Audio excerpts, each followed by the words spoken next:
Chapitre 3. Les erreurs du pentecôtisme jugées par l'Écriture.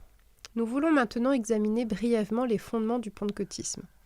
Nous en décrirons les dangers, tout en montrant comment, dans ce domaine, l'on peut, au nom de la parole, créer un état de choses contraire à cette même parole. Nous voulons voir premièrement les erreurs doctrinales du pentecôtisme. Dans le chapitre suivant, nous examinerons les dangers psychiques et physiques du pentecôtisme, ses illusions et ses séductions spirituelles. Il s'agit donc de considérer pratiquement le pentecôtisme au triple point de vue biblique, psychique et spirituel. Pour juger une question d'une telle importance, notre autorité, la seule sûre et véritable, est la parole de Dieu, mais la parole interprétée justement. Efforce-toi de te présenter devant Dieu comme un homme éprouvé, un ouvrier qui n'a point à rougir, qui dispense droitement la parole de la vérité, disait saint Paul à Timothée, alors qu'il lui écrivait précisément au sujet de tous les périls et les séductions spirituelles des derniers jours. Voilà un critère d'importance capitale, une pierre de touche et d'erreur, dispensant comme il faut la parole de la vérité. Toutes les erreurs et tous les ismes se rendent forts de la Bible, mais d'une partie seulement de la vérité, sous laquelle se cache et à laquelle se mêle l'erreur. Le faux emploi de la parole de Dieu est la cause et le point de départ des hérésies, des séductions et des exagérations des uns, comme de la mort spirituelle et du formalisme orthodoxe des autres. Chacun se proclame de la parole ainsi que du nom du Seigneur, mais on se trompe en se permettant un faux emploi de l'écriture et en violant les lois d'interprétation. Citons un cas, le plus fréquent et le plus facile, mais aussi celui dont les résultats sont les plus néfastes et négatifs. Sortir des phrases bibliques de leur contexte ou interpréter des versets et des passages bibliques en dehors de l'ensemble du témoignage de la parole. En agissant ainsi, l'on peut prouver ce que l'on veut. L'erreur peut parader sous les formes les plus bibliques, sous l'apparence les plus spirituelles et séduire les esprits. C'est ainsi que sont mis sous servitude mentale des chrétiens qui n'ont jamais eu l'occasion d'étudier les Écritures ou qui n'ont jamais pris la peine de le faire de la vraie façon. Là aussi, l'indifférence générale que l'on constate dans la chrétienté à l'égard de notre précieux héritage, la Bible, entraîne ces tristes résultats. Quand on viole une loi spirituelle, on en supporte fatalement les conséquences. Quelques illustrations. La pluie de l'arrière-saison. Telle est l'une des promesses formelles de l'Écriture, mais qui concerne le peuple juif de la fin du règne d'Antéchrist. Cette parole lui fut donnée en vue du règne à venir et du rétablissement de toutes choses. Osée, chapitre 6, verset 3, Zacharie, chapitre 10, verset 1, etc. Jacques, chapitre 5, verset 7. Elle fut accomplie partiellement au jour de la Pentecôte, quand saint Pierre prêcha aux Juifs la rémission des péchés. Actes chapitre 2, versets 5, 14, 29, 36, 39. Alors la pluie de la première saison vint sur Israël en attendant le jour glorieux, décrit par l'apôtre dans les versets 17 et 18, où il cite le prophète Joël annonçant « La pluie de l'arrière-saison qui tombera en bénédiction sur ce peuple missionnaire avant l'établissement du royaume sur la terre. » Lire Joël chapitre 2, versets 28 à 30. Prendre ces promesses pour nous, les transplanter hors du temps auquel elles appartiennent et prétendre à leur réalisation actuelle, c'est soutenir une théorie qui contredit les faits bibliques et qui précisément viole les lois d'interprétation des Saintes Écritures. Prier et agir sous cette persuasion signifie inviter la séduction et s'adonner au péril spirituel. Galates chapitre 4, verset 8. Ceux qui s'engagent sur ce chemin, qui emploient ces passages pour appuyer cette théorie, n'ont plus qu'un pas à faire pour s'ouvrir aux manifestations spirituelles mensongères que l'on appelle la pluie de l'arrière-saison. La vérité mal employée n'engendre pas la vérité, seulement l'erreur. Deuxièmement, le baptême du Saint-Esprit. Aussi, une phrase biblique dont on a abusé et que l'on a souvent mal interprétée et quelquefois avec les plus tristes résultats. Nous tenons à dire ici que nous sommes les premiers à déplorer le manque de puissance de l'Église contemporaine et le besoin urgent, vital, de chaque chrétien de connaître la valeur présente, l'efficacité spirituelle et personnelle de l'Esprit de Christ, qui est en lui depuis le jour où il a connu Christ, le jour où il a cru en lui, et a été scellé du Saint-Esprit qui avait été promis, selon Éphésiens chapitre 1, verset 13. Nous savons aussi, et nous ne cessons d'affirmer, qu'il existe dans certains milieux chrétiens telle chose qu'une grande exactitude dans l'observation de la lettre de la parole, accompagnée de la profession d'une grande fidélité aux Écritures qui insiste jusqu'au iota dans la marche et la description de la vie chrétienne. Et cependant, cette orthodoxie est souvent une forme de piété étrangère à la vie de Dieu, une lettre qui tue, devenue la couverture qui cache des choses contraires à ce qu'enseigne la Bible. Une profession semblable de piété tout extérieure et rigide à l'excès est une manifestation étrangère à l'Esprit de Dieu, une contrefaçon de la vraie piété, et cela tout autant que le pentecôtisme qui en est l'autre extrême. Laodicée est la dernière forme du mal ecclésiastique. Apocalypse chapitre 3, versets 14 à 22. La pire précisément parce qu'elle se réclame de la parole dans tous ses faits et ses gestes, alors que devant Dieu elle est malheureuse, misérable, aveugle et nue. Ce qui n'est qu'orthodoxe ne peut être agréable à Dieu, quelle qu'en soit l'apparente fidélité scripturaire. Cela dit, revenons au mot grec « baptême ». Il signifie immersion. Et ce que représente ce terme répond certainement au désir du cœur fidèle du croyant qui voudrait être entièrement sous l'action du Saint-Esprit, immergé dans sa puissance. On le demande au Seigneur qui est prêt à exaucer cette prière, même mal exprimée quant à sa forme. Nous sommes ses enfants, il est notre Père, il a compassion de nous, il sait ce qu'il nous faut, il nous exauce. Donc, non pas en raison de la forme de notre prière, mais selon le désir de nos cœurs qu'il connaît et qu'il approuve. Mais le baptême du Saint-Esprit, comme fait historique et unique, l'acte officiel accompli une fois pour toutes il y a 2000 ans, est tout autre chose. Le réclamer pour soi est contraire à l'Écriture et à ses lois d'interprétation. Se livrer à cette pensée signifie se livrer à une séduction spirituelle. Vous recevrez une puissance, le Saint-Esprit, survenant sur vous, et vous serez mes témoins. Acte chapitre 1, verset 8. Cette parole est notre raison d'être et notre vocation, notre ordre de marche, notre droit d'aînesse. La promesse qu'elle contient a en vue l'évangélisation du monde, souvenons-nous-en. Mais il ne faut pas confondre le revêtement de la puissance du Saint-Esprit, décrit dans Actes chapitre 1, verset 8, avec le soi-disant baptême du Saint-Esprit que réclament les pentecôtistes. Dans Éphésiens chapitre 4, verset 4, l'apôtre dit « Il y a un seul baptême ». Quand Jean-Baptiste annonce aux Juifs que le Messie viendra les baptiser de Saint-Esprit et de feu. Il faut remarquer que si Matthieu et Luc se servent de ces termes, Marc, en rapportant le même fait, dit simplement « Il vous baptisera du Saint-Esprit » et n'ajoute pas « et de feu ». Les deux premiers passages de Matthieu et de Luc annoncent l'acte officiel qui devait inaugurer les deux dispensations qui allaient suivre, celle du salut par grâce et celle du jugement. Comparez Ésaïe, chapitre 61, verset 2, Malachie, chapitre 3, verset 1 à 3 et chapitre 4, verset 1. L'Esprit de Dieu s'est manifesté par conséquent au jour de la Pentecôte, en grâce et en miséricorde, inaugurant le temps du Saint-Esprit qui est le temps favorable, le jour du salut. Quand sonnera le jour de vengeance de notre Dieu, le temps du jugement, le monde, en commençant par les Juifs, sera baptisé par le feu du jugement, exactement comme le décrit l'Apocalypse. C'est ce que font ressortir Matthieu et Luc dans leurs évangiles, selon le dessein divin de leurs livres respectifs. Marc, qui dans son évangile révèle le parfait serviteur, n'avait naturellement pas à parler de l'administration du jugement, et c'est pourquoi il tait le baptême de feu. Répétons-le, ce terme appartient au langage prophétique, il ne concerne nullement l'expérience à laquelle certains se livrent en croyant recevoir le baptême du Saint-Esprit. Pris hors de leur véritable contexte et dépourvu du sens que Dieu leur donne, le baptême du Saint-Esprit et le baptême de feu ne peuvent que créer des erreurs, des confusions et des illusions qui augmentent la persuasion propre à l'erreur. Il s'agit en effet d'une persuasion, mot employé par l'apôtre Paul dans Galates chapitre 5 verset 7, et traduit parfois par influence ou suggestion, terme bien explicite aussi. Celui qui est l'esclave d'une telle persuasion en est lui-même énergisé et par la force de sa volonté, il communiquera aisément cette persuasion aux autres. Pentecôte fut donc un jour unique, historique, qui ne se répétera pas plus que le jour de la naissance du Sauveur. Le baptême du Saint-Esprit fut le signe, la manifestation officielle, la marque et l'acte d'autorité inaugurant une fois pour toutes la nouvelle économie, et cela premièrement pour les Juifs. Troisièmement, Mais ceci nous conduit plus loin.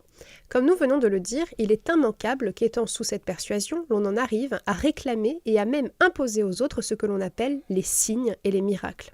Signes et miracles, comme nous l'avons mentionné plus haut, est un terme technique des Saintes Écritures. Les Actes des Apôtres démontrent clairement que les signes et les miracles caractérisent les premiers temps de l'Église avant que l'apôtre Paul se donnât entièrement au monde païen, alors qu'il s'occupait encore de la maison d'Israël. Il nous est dit dans 1 Corinthiens chapitre 1 verset 22 que les Juifs demandent des miracles. Du temps du Sauveur de même, nous voyons les Juifs s'attendre continuellement à ce que le Messie justifie son origine divine par des miracles. Voir Matthieu chapitre 12 verset 38 et chapitre 16 verset 1. Dans Jean chapitre 14 verset 48, le Maître leur adresse ces paroles révélatrices. « Si vous ne voyez des signes et des miracles, vous ne croyez point. » Ce fut à cause de l'incrédulité à son égard, de leur péché et de leur orgueil de cœur, que le Seigneur, à mesure que s'approchait la fin de son ministère terrestre, accomplit moins de miracles qu'au début, et que ceux qu'il accomplit encore excitèrent même la colère des Juifs contre lui, car la foi basée sur des miracles n'est pas la foi vraie. Malgré tant de miracles qu'il avait faits en leur présence, ils ne croyaient pas en lui. Jean chapitre 12 verset 37. L'apôtre Pierre, au jour de la Pentecôte, déclare « Hommes israélites, écoutez ces paroles. Jésus de Nazareth, cet homme à qui Dieu a rendu témoignage devant vous, par les miracles, les prodiges et les signes qu'il a opérés par lui au milieu de vous, comme vous le savez vous-même, cet homme, livré selon les desseins arrêtés et selon la prescience de Dieu, vous l'avez crucifié. » Actes chapitre 2, versets 22 et 23. Ce terme « signe et miracle » dont nous exposons ici le contexte et les seules et vraies conditions, n'est pas autre chose que l'accomplissement de certaines promesses messianiques de l'Ancienne Alliance, où les prophètes juifs annonçaient formellement que les signes et les miracles seraient la preuve par laquelle les Juifs pourraient reconnaître leur Messie. Ésaïe, chapitre 35, versets 5-6, chapitre 29, verset 18, à comparer avec Matthieu, chapitre 11, versets 3 à 6, etc. Voilà pourquoi l'apôtre Paul insiste auprès des païens sur le fait que c'est par la seule parole de la foi que le païen croit et peut être sauvé. Romains chapitre 10, versets 6 à 17. Dieu est le Dieu des miracles. Toutes choses lui sont possibles. Il est à peine nécessaire de l'affirmer. Mais les signes et les miracles appartiennent au peuple juif premièrement, et au temps où Dieu se fait connaître à lui de cette façon, selon qu'il nous est dit dans Hébreux, chapitre 1, verset 1. Après avoir autrefois, à plusieurs reprises et de plusieurs manières, parlé à nos pères par les prophètes, Dieu, dans ces derniers temps, nous a parlé par le Fils. C'est en décrivant le temps où l'Évangile fut annoncé par les témoins oculaires de la vie du Seigneur, avant que le canon du Nouveau Testament n'exista, que l'apôtre dit des premiers témoins, Dieu appuyant leur témoignage par des signes, des prodiges et divers miracles, et par les dons du Saint-Esprit distribués selon sa volonté. Mais il ajoute que ce sont là les premiers éléments de la doctrine du Christ, Hébreux chapitre 6 verset 1, et il exhorte les croyants à tendre plus loin et à ne pas en rester là, car ces premiers éléments caractérisent un état d'enfance sans discernement des esprits, sans compréhension de la parole de la justice. Vous, en effet, qui depuis longtemps devriez être des maîtres, vous avez encore besoin qu'on vous enseigne les premiers rudiments des oracles de Dieu. Vous en êtes venus à avoir besoin de lait et non d'une nourriture solide. Or, quiconque en est au lait n'a pas d'expérience de la parole de justice, car il est un enfant. Mais la nourriture solide est pour les hommes faits, pour ceux dont le jugement est exercé par l'usage à discerner ce qui est bien et ce qui est mal. Hébreux, chapitre 5, versets 12 à 14. Quatrièmement, le don des langues. Nous ne voulons pas nous arrêter à la prétention souvent émise dans les milieux pentecôtistes, prétention déplorable tant au point de vue logique que biblique, que sans ces dons, l'on n'a pas reçu le Saint-Esprit, l'on n'est pas propre au service. Telle est l'une des causes de la confusion qui règne aujourd'hui à l'égard du pentecôtisme et des déceptions et des tristes résultats qui, à la longue, en sont fatalement la conséquence quant à passer la première effervescence. Et cependant, nous sommes obligés de constater aujourd'hui que la grande ignorance biblique et l'ardente soif spirituelle des âmes les rendent accessibles à de telles persuasions. Et comme le dit Paul, si l'on séduit les autres, c'est qu'on est séduit soi-même. Quel est ce don des langues? Nous parlerons plus loin des lois psychologiques et physiques que l'on viole en se livrant à cette persuasion. Pour le moment, nous nous bornerons à dire que le don des langues, dont parlent les Actes des Apôtres, chapitre 2, est chose entièrement distincte et différente du prétendu don du mouvement de Pentecôte contemporain. Il est vrai que Dieu peut faire toute chose jusqu'à faire parler une ânesse, mais seulement dans le temps et pour le besoin d'un bas la main. Mais il est également vrai que Dieu ne veut pas faire ce qui viole les lois divines et psychologiques qu'il a lui-même établies. Il ne les violera pas, même pour plaire à ses propres enfants. Le pentecôtisme est coupable de ces deux violations, ses adeptes en subissent fatalement les résultats néfastes et les effets négatifs d'aveuglement et d'étourdissement, tout en étant vraiment sincères et dévoués dans ce qu'ils croient être vrai. Le don de parler en langue étrangère qui se manifesta au jour de la Pentecôte fut accordé dans le but de répondre aux besoins uniques de cette occasion. Ce don fut employé avec intelligence et pratiqué avec ordre. Les Écritures n'existant alors qu'en hébreu ou en grec, et par un acte souverain du Seigneur, elles furent proclamées dans la langue de chacun, selon la sobre description d'Actes chapitre 2, versets 4 à 11. Il est important de noter quelles furent les deux occasions où le don des langues est encore mentionné dans les livres des Actes. Elles sont significatives. Chapitre 10, versets 44 à 46 et chapitre 19, verset 6. Dans le premier cas, il s'agit de la première fois où l'évangile fut annoncé aux païens. Ce don fut accompagné de l'imposition des mains d'un apôtre. Ce fut un acte unique et officiel qui ne devait pas se renouveler.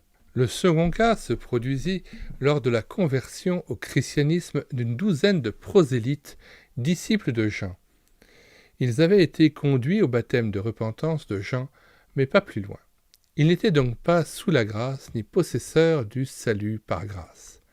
L'apôtre leur prêcha l'Évangile, sa prédication fut accompagnée de la puissance du Saint-Esprit. Puis il leur imposa les mains et ils parlèrent alors en langue. Ces deux cas sont uniques et les expériences décrites dans ces passages ne se renouvelèrent plus dans toute l'histoire apostolique. Ceci nous conduit au passage important de la première épître aux Corinthiens, chapitre 2, 12 à 14, dont la clé nous est donnée au chapitre 13, au verset 8 à 11, qui explique et solutionne tout le contexte. Ces Corinthiens, avec tous leurs dons et leurs privilèges, étaient affligés de nombreux maux spirituels. Satan les séduisait, déguisés en anges de lumière, de soi-disant prophètes parlant dans leur assemblée au nom du Seigneur, les mettait sous leur domination. La plus grande confusion morale régnait au milieu d'eux, de pair avec la plus grande anarchie spirituelle.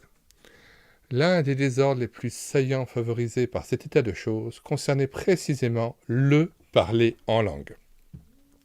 La chose juste, originelle, avait été prolongée au-delà de son temps et en dehors de son cadre légitime. Le mélange qui en était résulté avait naturellement provoqué des schismes et des séductions de la pire sorte. Ce parler en langue se glissait au milieu de manifestations de vraie vie et de puissance spirituelle. Mais la mesure de vérité sous laquelle se dissimule l'erreur ne peut jamais justifier l'erreur, au contraire, elle en augmente le danger. Il en est de même de nos jours. Nul ne doute que des âmes puissent trouver le salut dans certains milieux pentecôtistes, mais ceci est dû non pas au pentecôtisme et à ses manifestations, mais seulement à la mesure dans laquelle l'Évangile a été annoncé et accepté à côté des erreurs qu'il ne justifie pas. N'oublions pas que dans de tels cas, le mélange subsiste ensuite dans l'âme du jeune croyant. C'est ici la signification véritable du chapitre 13 de la première épître aux Corinthiens qui déclare que l'amour est supérieur et plus désirable que tous les autres dons.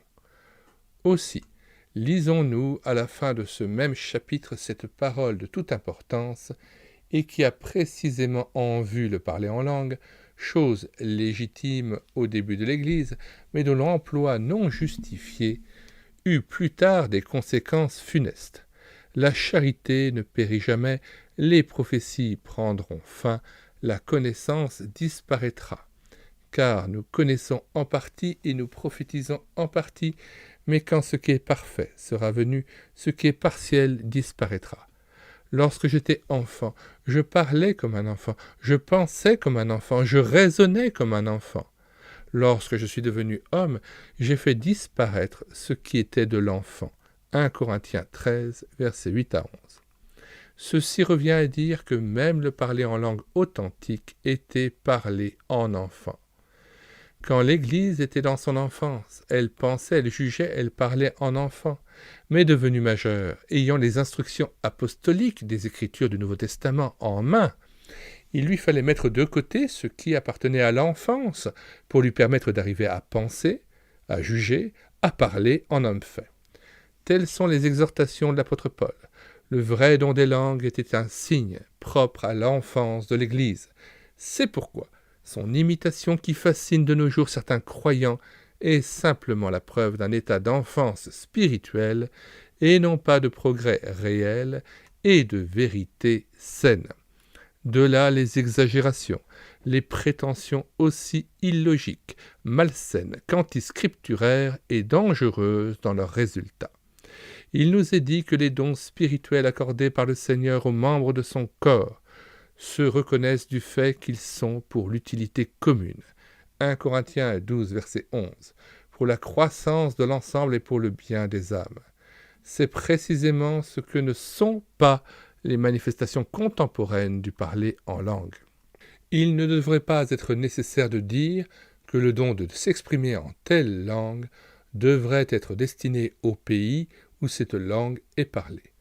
Il n'est ni logique, ni selon les lois divines que telle langue étrangère que l'on prétend parler après la réception du baptême du Saint-Esprit trouble la paix, servant seulement à satisfaire la curiosité et à nourrir certains besoins d'émotions fortes et de séduction spirituelle dans un pays où cette langue n'est pas comprise. De même, si se parler en langue était un don véritablement divin, il serait simplement logique que ceux qui prétendent en être les possesseurs allassent l'exercer dans les pays où l'on parle cette langue. Il est étrange que l'on n'ait jamais remarqué qu'un anglo-saxon allant en France ou en Suisse romande ait reçu le don du français, ce serait au moins utile. Comme nous le disons plus haut, la sobre et saine déclaration du texte inspiré d'acte 2 suffit pour nous donner de saisir une fois pour toutes quelles étaient les conditions et les circonstances spéciales qui nécessitèrent la manifestation du vrai don des langues. Ils furent tous remplis du Saint-Esprit et se mirent à parler en d'autres langues selon que l'Esprit leur donnait de s'exprimer. Or, il y avait en séjour à Jérusalem des Juifs, hommes pieux de toutes les nations qui sont sous le ciel. Au bruit qui eut lieu, la multitude accourut et elle fut confondue parce que chacun les entendait parler dans sa propre langue. Acte 2, versets 4 à 6. De plus, la suite du récit et l'explication que donne l'apôtre Pierre dans les versets 12 à 16 relie le fait qui venait de s'accomplir à la promesse faite au peuple juif pour cette occasion unique. Mais, hélas, quand une attitude est dictée par une idée préconçue, un préjugé, un dessein arrêté, non seulement on ferme les yeux à ce que dit l'Écriture, mais on lui fait dire ce qu'elle ne dit pas. Cinquièmement, le don de guérison. 3 faits sont à noter à ce sujet. Premièrement, la parole divine s'explique clairement au sujet du grand problème de la maladie et des infirmités du corps. Deuxièmement, dans ce domaine, l'Église et les chrétiens ont été infidèles, et cela souvent parce qu'ils ignoraient la puissance de Dieu pour guérir quand telle était sa volonté. Trop souvent, ils n'ont pensé qu'au secours humain, oubliant le secours divin et se livrant alors à des voies sans issue et à des situations douloureuses qui auraient pu être différentes. Troisièmement, on a souvent mal interprété le simple mais clair enseignement du Nouveau Testament. Les promesses de secours dans certains cas, la puissance divine donnant guérison quand telle est la volonté de Dieu. Souvent, on s'est servi d'une façon abusive des passages se rapportant à la guérison du corps. On a prolongé les lignes, on en a tiré pour soi-même une sorte de système légal, et ce qui est pire, on a imposé ce système aux autres, allant même jusqu'à déclarer que si le chrétien est malade, c'est à cause de son péché, que s'il n'est pas guéri, c'est par manque de foi. Évidemment, manque de foi du pauvre malade, et non pas de celui qui prétend posséder le don de guérison, un fait qui ne manquerait pas d'humour si ses conséquences n'étaient si tragiques et cruelles.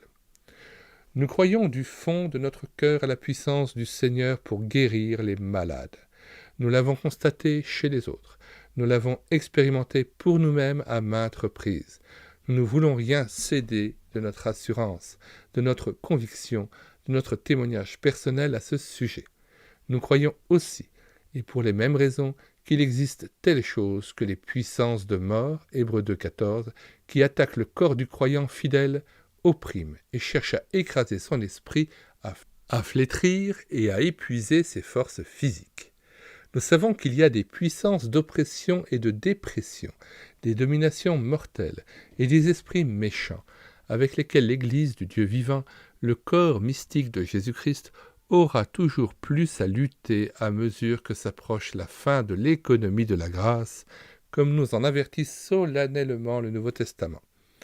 Combien souffrent de tels combats sans en reconnaître ni la source, ni la nature, et encore moins, hélas, le moyen de délivrance qu'offrent le nom et l'autorité du Seigneur.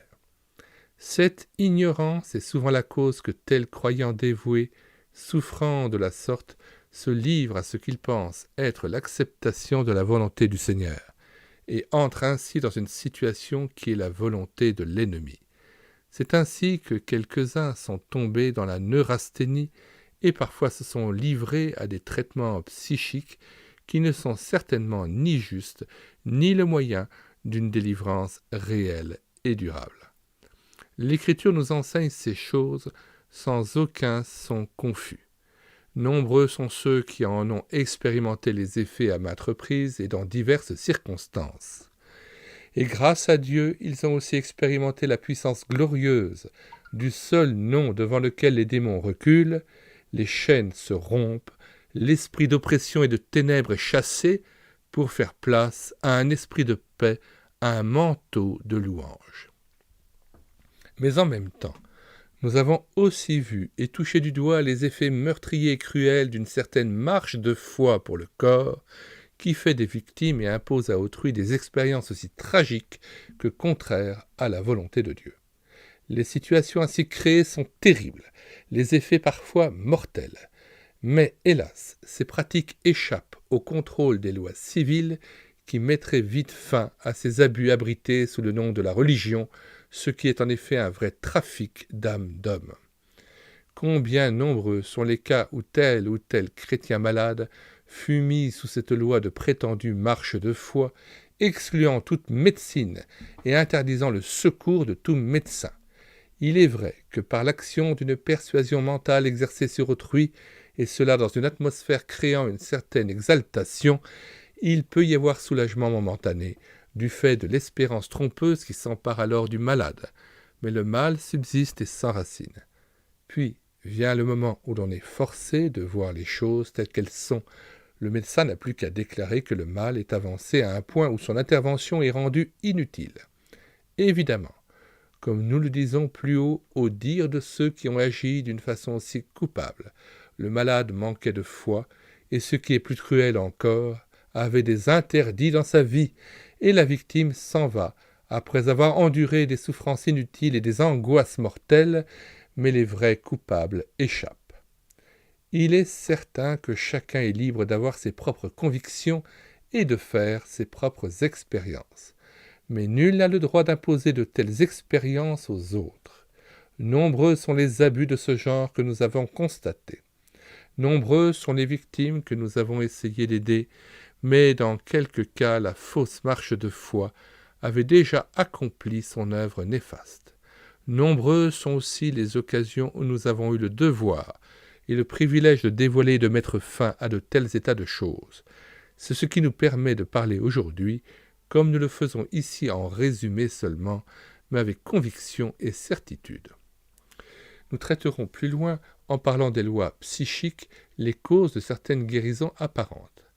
Mais nous voulons souligner ici la nécessité d'aborder cette question avec un jugement bien équilibré, ce qu'il faut en toute chose. L'Esprit Saint nous communique cet équilibre et nous permet de dispenser les Écritures comme il faut. L'apôtre Paul a révélé à l'Église le don de guérison. Lui-même, à maintes reprises, a mis à l'épreuve la puissance du Seigneur dans ce domaine. Cependant, dans 2 Corinthiens 1, versets 9 et 10, il affirme avoir été assiégé par des puissances spirituelles qui le menaçaient de mort. Ailleurs, il dit avoir été malade. Pour que je ne sois pas enflé d'orgueil à cause de l'excellence de ces révélations, il m'a été mise une écharde dans la chair. C'est pourquoi je me plais dans les faiblesses, car quand je suis faible, c'est alors que je suis fort. 2 Corinthiens 12, versets 7 à 10. Vous savez que ce fut à cause d'une infirmité de la chair que je vous ai prêché pour la première fois l'Évangile. Et, mis à l'épreuve par ma chair, vous n'avez témoigné ni mépris, ni dégoût. Galates 4, versets 13 à 14. N'a-t-il pas encouragé son fils spirituel à user de fortifiants ? Ne continue pas à ne boire que de l'eau, mais fais usage d'un peu de vin à cause de ton estomac et de tes fréquentes indispositions. 1 Timothée 5, verset 23. N'a-t-il pas été contraint de laisser un de ses importants collaborateurs malade à Milet ? 2 Timothée 3, verset 20. Est-ce manque de foi de sa part ou présence d'interdit qui oserait l'affirmer ? C'est dans ce domaine que l'inconséquence va de pair avec l'erreur chez ceux qui prétendent posséder les dons apostoliques sans suivre l'exemple ni accepter les conditions apostoliques. Il est reconnu que bien souvent, tout en faisant pour les autres une loi de ce dont Dieu ne fait pas de loi, ils font eux-mêmes usage de remèdes tout en se gardant de les nommer ainsi. Ils savent suppléer à leur déficit physique mieux qu'ils ne le pensent. Il suffit de dire qu'en cas de besoin, on ne se fait pas de scrupule de porter un dentier. Sixièmement, avant de parler des dangers psychiques du pentecôtisme, citons encore une erreur doctrinale qui est souvent la base et le point de départ de toute cette suite d'erreurs et d'illusions spirituelles. Nous parlons de la théorie qui sépare la conversion de la régénération, assignant à chacune de ces expériences une époque différente. Les déclarations du Nouveau Testament sont simples et claires. Elles ne laissent subsister aucun équivoque. Pour ne pas se laisser induire en erreur, il suffit de se souvenir de ce que nous avons dit plus haut au sujet du danger de sortir des passages bibliques de leur contexte et de s'approcher des Écritures avec une idée préconçue. Écoutons l'apôtre Paul. Si quelqu'un n'a pas l'esprit de Christ, il n'est point à lui. Romains 8, verset 11. En lui vous aussi, après avoir entendu la parole de vérité, l'évangile de votre salut, en lui vous avez cru et vous avez été scellés du Saint-Esprit qui avait été promis. Éphésiens 1, 13. Écoutons le Seigneur lui-même. En vérité, je vous le dis, celui qui écoute ma parole et qui croit celui qui m'a envoyé a la vie éternelle et ne vient point en jugement, mais il est passé de la mort à la vie. Jean 5, verset 24. La conversion, l'acte de l'homme, et la régénération, l'acte de Dieu, ne peuvent être séparés de faits et de causes sans contredire les Écritures ou bien les tordre. Le faux usage et l'interprétation erronée du chapitre 6 des Romains sont souvent à la base de cette erreur et deviennent le point de départ d'une vie chrétienne qui perpétue ensuite un mélange spirituel de vrai et de faux. Le chapitre 6 des Romains ne concerne pas la régénération du croyant, mais sa sanctification en Christ, à qui il est uni dans sa mort et sa résurrection. Nous insistons donc sur ce fait. S'il est inadmissible, selon les Écritures, de s'arroger le droit de dogmatiser auprès d'autrui quant à deux expériences différentes dans ce domaine, il est également très dangereux de séparer ce que Dieu a uni et de livrer les âmes à une immanquable recherche et attente de nouvelles expériences, bénédictions et grâces, en leur faisant croire que, bien que converties, elles ne sont pas nées de nouveau. Dire d'un croyant qu'il n'est pas né de nouveau est à la fois prétentieux de la part de celui qui ose l'affirmer et nuisible pour celui qui est ainsi critiqué. Il est certain qu'il y a des gens qui se disent convertis et qui ne le sont pas, mais ceci est tout autre chose. Ils sont sous l'impression d'une émotion, d'un moment d'enthousiasme, ou bien, ce qui est hélas souvent le cas, ils sont sous l'action de la persuasion et de la volonté propre de tels prédicateurs, dont la soi-disant puissance est tout sauf celle du Saint-Esprit pour ceux qui savent le discerner. Dire que l'on peut être converti sans être né de nouveau est donc une erreur fatale, bien propre à diriger les âmes vers toutes sortes de manifestations malsaines. Sous l'influence d'une telle persuasion, elles n'auront qu'un pas à faire pour chercher le baptême du Saint-Esprit, les dons spirituels, et même elles ne s'arrêteront pas là, car une fois que l'on s'est engagé sur ce chemin, on est toujours dans l'attente de nouvelles expériences, jamais satisfait ni dans le repos. L'âme mal affermie demeure ainsi ouverte aux dangers spirituels décrits dans cet article.